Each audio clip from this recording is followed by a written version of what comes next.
Yo, yo, yo, what is up, everybody? It is your boy out here, CJ the DJ, coming to you live with a brand new episode of Hustle and Burn. As always, man, appreciate y'all tuning in. As always, it's Sunday. Hopefully, everybody had a great weekend. Hopefully, we can end it off right, you dig? Appreciate y'all tuning in, man. Shout out to our sponsors first and foremost today, guys. Diamond Consulting. For any general contractors out there in the Colorado Front Range area that may need or utilize subcontractors in any different scope of work, guys, honestly, for new builds, remodels, renovations, contact Diamond Consulting. They have a private network of fully insured, pre-vetted subcontractors looking to grow and scale their companies. So contact Diamond Consulting today, guys, 720-563-7452. Another great week, another great episode. Appreciate y'all tuning in. Let's get into it, man. We starting off with the NFL, the not for long league, and the always ever changing coaching carousel of the NFL this week, man. Coaches got fired. Antonio Pierce is out as the Raiders head coach. Doug Peterson out as the Jaguars head coach. Jared Mayo out as the Patriots head coach. Of course, that doesn't include the coaches that were fired midseason, right? There's a couple more on that list, the Robert Salas, things of that nature. So, a lot of head coaching vacancies, guys. I'll be honest, a top destination for a new head coach is the Las Vegas Raiders this season. Don't care what you think about it. Don't care what you say about the Raiders. Obviously, they have the longest streak of missing the playoffs of any team possible, or not winning the playoff game, something like that. It's like the longest streak of not being in a playoff game or not making it to the playoffs, something. It's just crazy, man. The Raiders really need help. But as a coach, looking at your options around the league right now, right? There's $112 million in projected cap space for the Las Vegas Raiders this offseason, which is a boatload of money. And what that does is then gives them the opportunity to trade up in the draft this season, potentially, of course. But because they have that cap space, there's opportunities to trade up in draft and build around a Jacoby Myers, right? Can you trade up in the draft to try and secure a quarterback in this upcoming draft and build around Jacoby Myers, potentially sign a wide receiver this offseason? Right? A lot of people, guys, are wanting to play in Las Vegas simply for the fact that it's Las Vegas, right? Any guy, any grown ass man, right, would love to be in Las Vegas. It's just always going. It's always a party, right? Especially as a young kid, if you're under, 25, 30, which a boatload majority of the people in the NFL are, right? You're gonna want to be in a place like Las Vegas, and now you got Brady in there, kind of running things. Reports are he will essentially have more say so in the organization than the coach and then the GM. So I think it is a good quality thing in the Brady regard, right? However, it could turn to be a bad thing, right? I mean, if Brady's not making the best decisions at the end of the day, and you would hope he is, guys, but hey, going on Fox, being an announcer, not a good decision. You know what I mean? Like, I don't know, man. So we'll see if the Brady stuff works out. But again, they have so many opportunities as the Las Vegas Raiders organization. They need stability at a head coach. And that's why I don't think potentially that a new head coach is going to be coming in and trying to, coach the Raiders up. I think the Raiders are going to probably hire a veteran head coach.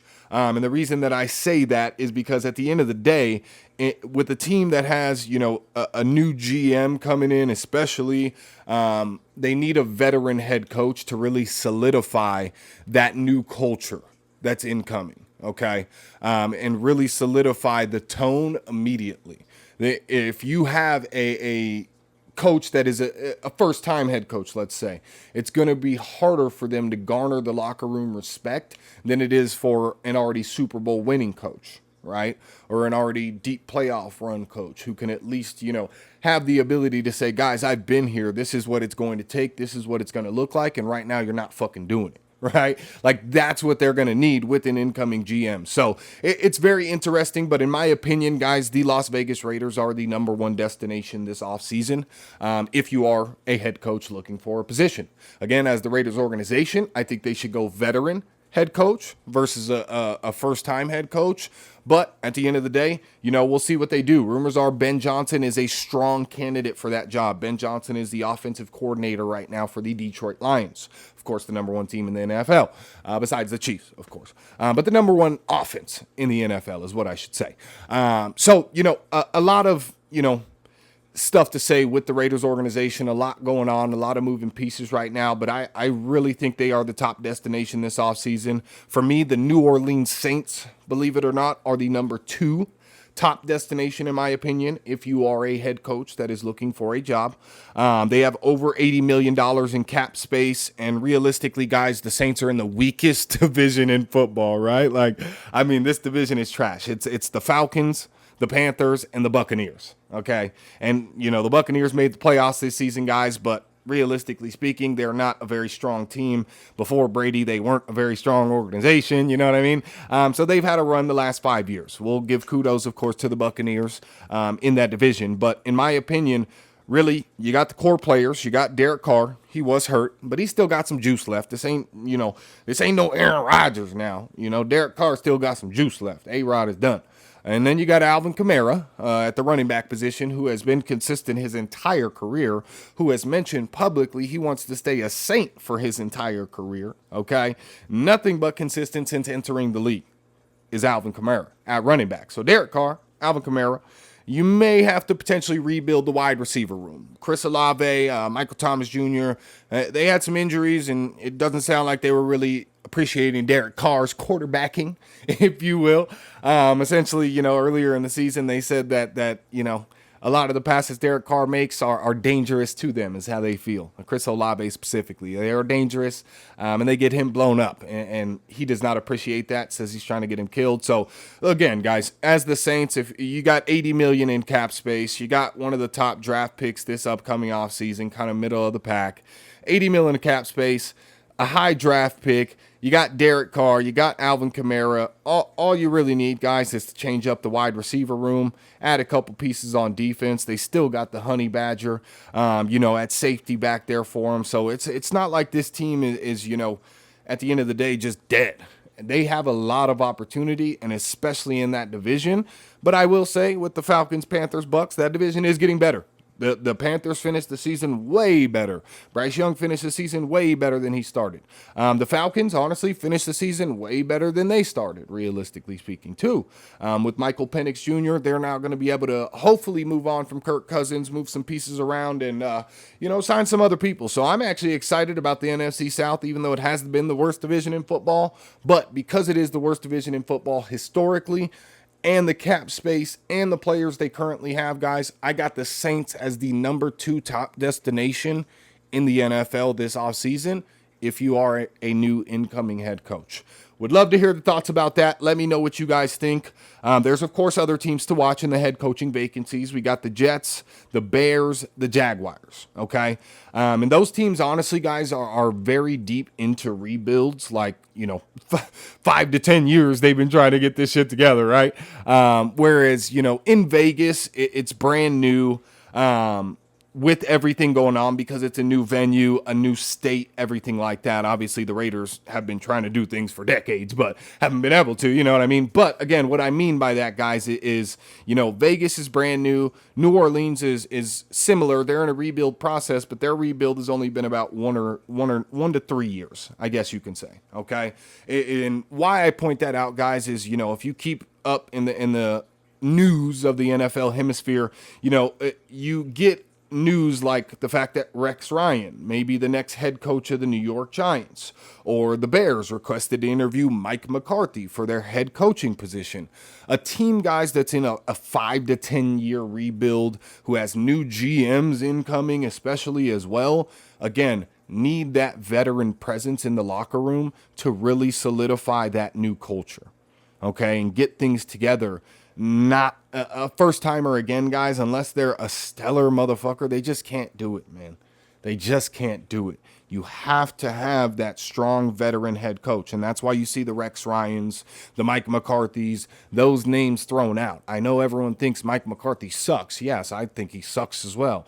But at the end of the day, he has won football games in the regular season of the NFL, and he is a veteran head coach, right? That's why you see Pete Carroll's name being thrown in the mix for the Raiders' job as well as the Bears' job. These teams, especially the Bears, who are in a 5 to 10 year rebuild, they need a head coach to come in and say, no, no, no, no, no. All that you was doing over there, no. We're done with that.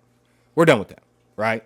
That's exactly what a team like that needs, man. So keep an eye, guys, this offseason on all the head coaching vacancies, but specifically on New Orleans, and Las Vegas. They offer the best opportunities, in my opinion, for a younger head coach to build their legacy. But we'll see what happens, man. It is very, very exciting on the coaching carousel for the NFL this offseason, man. So now that we are into the playoffs, of course, we do know the solidified top 5 draft pick order. But, we'll get into that in a couple weeks. Before we get into that, it's playoff season, baby. Wild card weekend out here. Texans knocked off the Chargers yesterday, and they now face the Chiefs next week. Should be a good game. And honestly, if the Texans defense can play the way that they did against the Chargers, they'll have a shot. Okay, I don't think it's going to be like a blowout, Texans versus Chiefs, but we'll get into that next week. The Ravens handled their division foe in the Steelers. Okay, and I got to tell you guys, if you really, watched the Steelers and Chargers games, it was tough for the Chargers. It was tough for the Steelers. The Texans looked like they just kind of started moving the ball, and we're off to the races, if you will. The Ravens seemed off to the races from the beginning of the game. Honestly, they just dominated. So yeah, those were yesterday's games. Today we have the Broncos versus Bills, the Packers versus Eagles, Commanders versus Buccaneers, guys. Couple key highlights from that is Von Miller, of course, facing his old team, the Broncos. Expect him to try and make a huge statement today by trying to get a sack on Bo Nix. We'll see what the celebration is after, but definitely expect Von Miller to be gunning to make a statement with a sack today, guys. Jordan Love, of course, wants to knock the Eagles off, and let me tell you guys, I would love nothing more than to text my boy AC, my boy Marco, my cousin V, and tell them the Eagles flying home, baby. The Eagles flying home. I already know they're going to reply, the Cowboys been sitting at home. Don't nobody care. Don't nobody care about none of that, all right? Don't worry about it. We talking about today. Today, all right? Eagles flying home, man. Eagles flying home. I hope. Let me say that. I hope. I would love nothing more than to be able to send that text message to my boys and let them know, all right?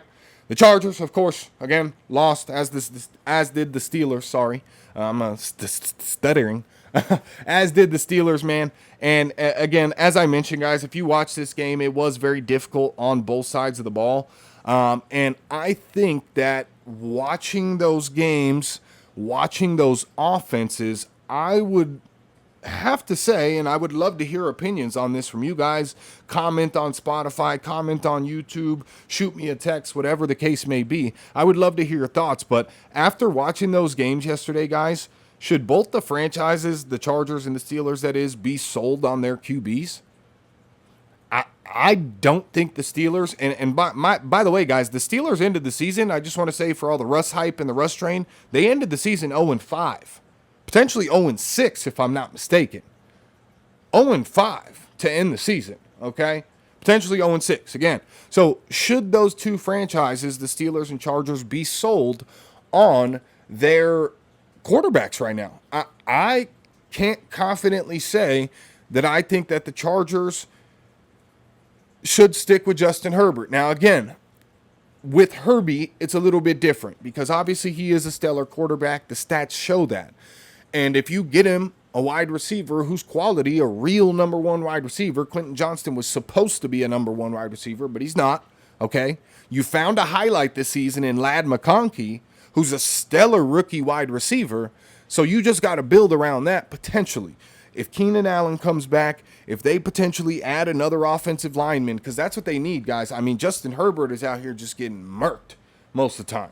And it's because his receivers aren't getting off the line quick enough because they're not skilled enough. That's just the reality of it. Their starting running back got hurt. So, I'm a little bit more confident in saying that the Chargers can trust Herbie. But for the Steelers, man, I don't know if you trust the Russ hype, man. I don't know. That unlimited juice seems to have run out. Whatever pills he was taking when he first got to Pittsburgh, that prescription must have ran out. Because my boy had been limited the last 5 weeks. Heavily. All right? Offense ain't been moving the ball. I don't know, man. I don't know. And, for the Chargers, honestly, ending the season, they have multiple highlights, but one of the main key highlights, I would say, again, is Ladd McConkey, their star wide receiver, stud rookie wide receiver this year, kind of like a Wes Welker sort of type player, who just kind of really just, finds his spot, really, honestly. The kid is just a stud. But they also are rumored to be the number one contender this offseason, guys, to get and trade for Tyreek Hill. Tyreek Hill, man. Also, again, as mentioned previously, Keenan Allen, who played his entire career with the Los Angeles Chargers, left this offseason to go play in Chicago with the Bears, signed a 1-year deal, is a free agent. He said if he does not sign with the Bears again this offseason, then he's headed back to LA to play for the Chargers or the Rams. Whatever team wants to sign him, whatever team offers, the best amount of money, the best contract at the end of the day. Excuse my boy Leo walking by.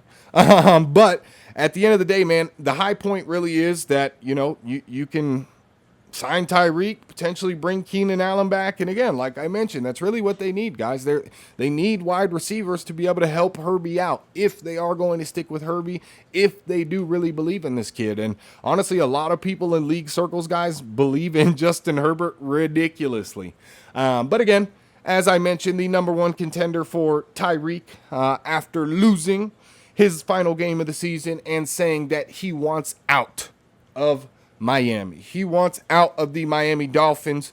The hard knock hype must have worn off in that organization, man. I don't know. But for him saying that, for him even remotely feeling that way, ladies and gentlemen, the Fried Award of the week this week goes to Tyreek Hill, ladies and gentlemen. Tyreek Hill with the Fried Award of the week, man. Tyreek, ain't nobody trying to hear it, brother. Ain't nobody trying to hear it, all right? You left Kansas City for Miami after failing to win back-to-back Super Bowls, right? After they lost back-to-back seasons, all right? You got the bag down in Miami. Now you got struggling quarterback issues. CTE Tua can't even talk right at this point. The coach ain't using the stellar star running backs that you guys have the way that they should. And it's just a disaster in Miami, realistically speaking, right? And so you're stuck with a struggling team, but you request a trade despite being signed for 2 to 3 more years in Miami? Come on, Tyreek. Come on, man. You wanted all that excitement down in Miami, and now your ass want to go right back to Kansas City and play with Patrick Mahomes. Mind you, this is the same Tyreek Hill that compared Tua Tagovailoa to Patrick Mahomes his first season in Miami. Okay? Like, really, what are we talking about, Tyreek? All right? You should have stayed your ass in Kansas City. Your ass wouldn't have had an extra 5 baby mamas that you've had over the last year and a half. God damn. You would have saved yourself a bunch of child support money, and you would have probably won another Super Bowl with Kansas City if you hadn't been worried about losing. It's clear you don't like losing, my guy. You are fried. Fried, my guy. Fried Award of the week, ladies and gentlemen, to Tyreek Hill. That is about enough for the NFL, of course. We got the lock of the week coming up for y'all at the end of the pod today, guys. But, we'll get into the music. Honestly, there was not much going on in music this week, but if you ain't heard that whoa, that Liangelo Ball, man. If y'all ain't heard that new Liangelo Ball, man, this is the son of LeVar Ball, brother of star NBA player LaMelo Ball, as well as Lonzo Ball. He has the hottest rap track in the United States right now, y'all. It's given, what the lady say, it's given 2006 vibes, baby. I'm talking do-rag, hat to the side of the head, long shorts, long white tee, like, whoa. Guys, if you ain't heard that new Liangelo Ball, man, Go peep that as soon as you get done with the pod, man. Y'all gonna be banging that shit all day. I bet if you listen to that Liangelo Ball song, majority of you listening, y'all gonna be singing that shit in your head all day. Go listen to Liangelo Ball's new track, man. That's about all we had for music this week. It was a pretty slow week, realistically. So we gonna get into a couple more things on the pod, guys. This last week on Monday, WWE on Netflix launched, all right? So what that did, guys, was bring raw, real, no rules entertainment back to the WWE. Obviously, the WWE, guys, has been on cable television, on the USA Network, on other networks for quite some time now, for, 50 plus years, realistically speaking. And now this is the first time that they are transferring over to Netflix. It went from about 1.6 million viewers to about 2.6 million viewers. So, darn near doubled. Or yeah, I guess they did. But really, realistically, guys, they darn near doubled their viewership week over week just by switching over to Netflix. Because again, if you're in China, if you're in India, you're in England, Ireland, you may not be able to get the USA channel, right? So you can't watch Monday Night Raw. Now it's on Netflix. You got a Netflix account, which is worldwide. Boom. You are good to go, man. But again, it's raw, it's real, no rules entertainment, man. There's essentially no rules. Like, for example, Travis Scott walked out with Jay Uso, or I think it was Jimmy Uso, I'm sorry, this week. And he was literally walking down the ramp next to fans, next to everyone, smoking a blunt, bro. Smoking a blunt live on the feed, bro. He's walking down. Yeah, like, Travis Scott, he's always hyped up and shit, like literally walking down the ramp, bro. Just absolutely amazing, man. And for some background for you guys, WWE signed a huge deal with Netflix. Again, giving access to the global audience. And stars like The Rock, John Cena, The Undertaker returned. Undertaker's return video, actually, and this is a couple days ago that I had this statistic, was at 918 plus thousand YouTube views. And that was less than 24 hours after Monday Night Raw debuted. Now it probably has multi-millions of views, okay? But realistically, guys, what WWE did is signed with Netflix to exclusively stream their service through them. That includes Monday Night Raw, that includes Friday Night SmackDown, that includes all the pay-per-views. What that also includes, which is very interesting, is the entire back catalog, guys, for the WWE. So for those that didn't know, the WWE used to have their own network. You could go watch different programs, different biographies on WWE superstars. They have their own film studios. They do all their own stuff, all their own production and promotion, right? So they used to have that. They shut down their own streaming service. They partnered with Peacock. So now a lot of that content was on Peacock. Then they removed it. Now all of that, guys, and we're talking hours and hours and hours. If you're, let's say, a WCW fan from back in the day, you can now go watch Monday Night Heat or whatever it was, Monday Night Nitro, right? You can now go watch those episodes. You can now go watch Starrcade. You can now go watch Hell in a Cell from 2001, from 97. Like, you can go watch essentially anything, and it's all coming to Netflix. And so extremely, extremely, extremely important, guys. Of course, WWE is owned by TKO Holdings alongside the UFC. So that company, guys, TKO Holdings, is positioned for massive, massive, massive growth over the next 3 to 5 years. It's a huge investment opportunity for those we've been talking about investing, for those that are interested in it. Both of these companies, WWE and the UFC, are obviously household names, and their audiences are only getting larger, guys. Okay? And so adding WWE or TKO Holdings, if you will, to your portfolio may be a very good move. Obviously, the revenue from the WWE fans coming to Netflix is going to benefit Netflix as well. So you may want to look at adding some Netflix to your portfolio over just the next quarter or two, because their earnings are going to be a lot better, right? Like, they just kicked it off in a brand new year. So Q1 is going to look amazing. Q2 is going to look amazing, but especially Q1, because the WWE is going to go so strong on these narratives and on what they're trying to do, right? Because they're first time on Netflix. They got to go big or go home. So it's like, hey, this first quarter, Netflix is a great investment opportunity, man. And that leads us into our investment wrap of the week for y'all, guys. This week it was a crazy week, man. Quantum stocks AI stocks really took a tragic turn. And the reason being is NVIDIA CEO claimed that simple quantum computing chips are about 15, or if not more, years away. Quantum stocks corrected heavily due to that, and now are at extreme discounts.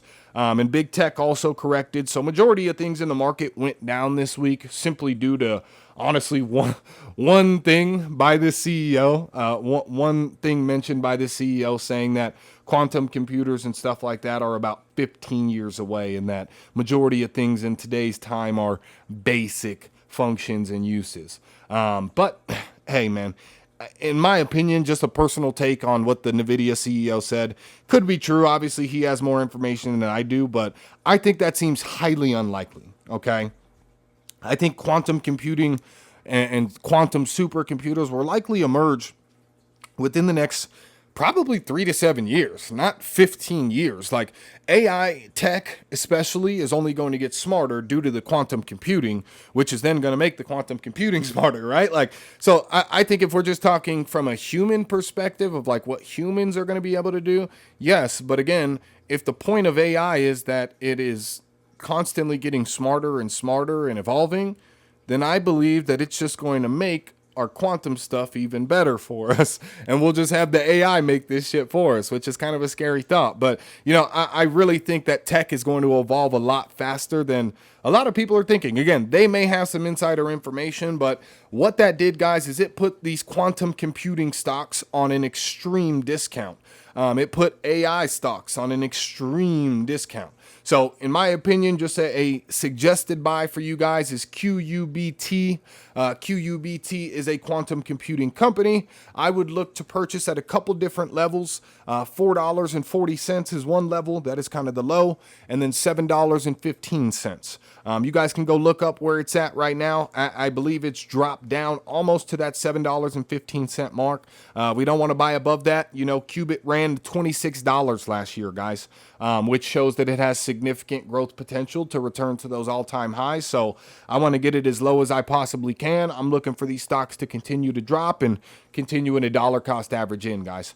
Really continuing to dollar cost average in. So very excited. But again, these weekly lessons and that we learned in the stock market, we researched and improved what's called, I got a tip from my boy AC. He texted me. He said, we got to work on your technical analysis.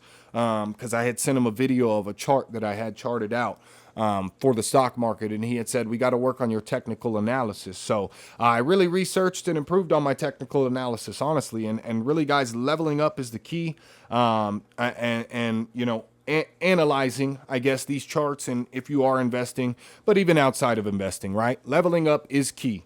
I could have took what he said and just been like, yeah, man, but it's working out for me. But I went and researched and actually found a couple different strategies, if you will, that made me money this week, that I took a chance on. I tried out due to the technical analysis that he let me know that I needed to work on. So shout out to my boy AC for letting me know I got to work on the technical analysis after last week. I appreciate that, my boy. And again, leveling up is key, guys. So I'm encouraging everyone and others to continue to research on this investing, whether you believe in investing or not, whether investing interests you or not. I don't care. This stuff is important. This stuff actually makes money, and you should really look into it. Because again, your money's sitting in a savings account. I know majority of you right now have a savings account. Hopefully it has a couple $1,000s in it. What is that couple $1,000s doing for you?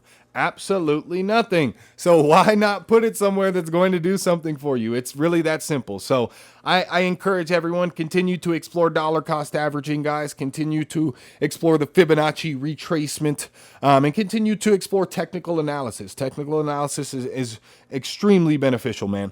And I got a challenge for everybody this week. This was actually inspired by a conversation with my cousin that I had. He's been reading a book. I sent him a couple book references. So, I got a challenge for everyone that is listening to the pod, everyone that's been listening to the pod. Of course, we appreciate you, but I challenge everyone to go read a book of your choice by the end of January. All right. That's my challenge to everyone is go read a book by the end of January, guys. It can be any type of book. It can be on life. It can be finance. It can be sports. It can be or it can be sci-fi. It can be technical analysis, whatever type of book that you would like to go read, guys. Anything that you want. Just go pick up a book and try and finish that book. And I will say 100 pages or more. The book has to be 100 pages or more, okay? That's the bare minimum is 100 pages. I encourage everyone, go pick up a book, try and finish that book by the end of January. And honestly, I think a lot of you who potentially haven't read in a while will discover the relaxation that it can really give you just to get away for that time or the insights and the growth that come from certain books, depending on the type of book that you're going to be reading, you know? But I challenge everyone listening to this pod, man, even if it's 10, 15, 20 people, doesn't matter. I challenge all 10, 15, 20 of you that are listening, that are tuning in on a weekly basis, which is appreciated, to go pick up a book and try and finish that book by the end of January, minimum 100 pages. Let me know on your progress. Let me know if you accept the challenge, whether it's in the comments, whether you shoot me a text.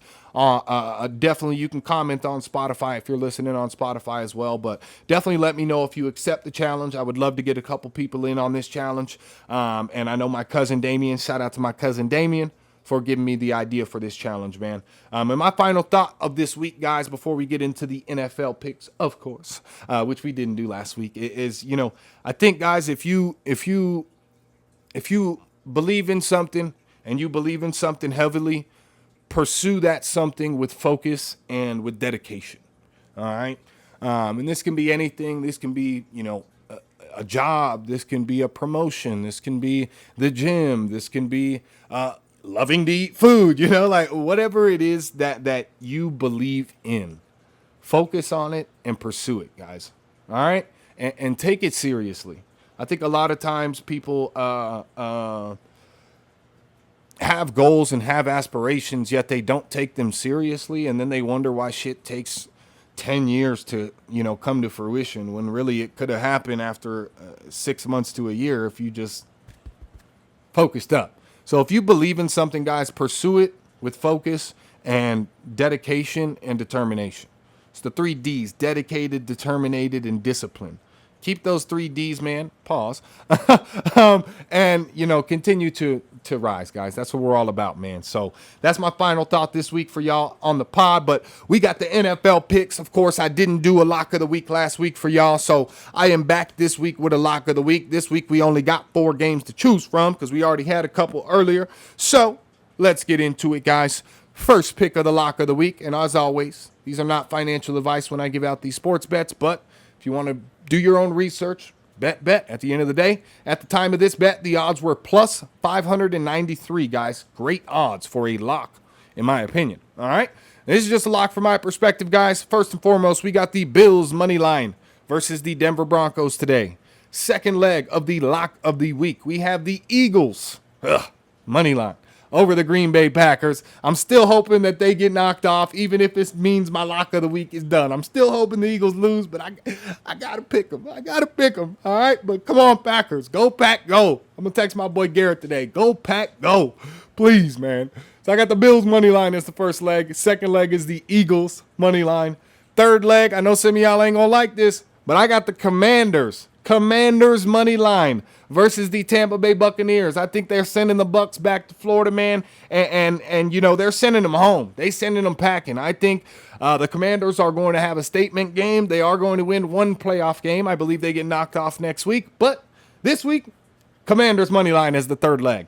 Fourth leg of the lock of the week, ladies and gentlemen, we have the Vikings money line in their matchup. Okay, so lock of the week, guys, again. Plus 593 odds, we have the Bills money line, the Eagles money line, Commanders money line, and Vikings money line. Now, we didn't do a lock of the week last week, guys, but the 3 weeks prior to that, we hit all 3 weeks on the lock of the week. So, hey, again, do your own research. You want to put it in, But, hey, I'm telling y'all, I'm putting in this lock of the week, plus 593. That has been the picks for this week. That has been the pod for this week. I appreciate y'all tuning in. Hope everybody has a great Sunday. This has been an episode of Hustle and Burn. We out.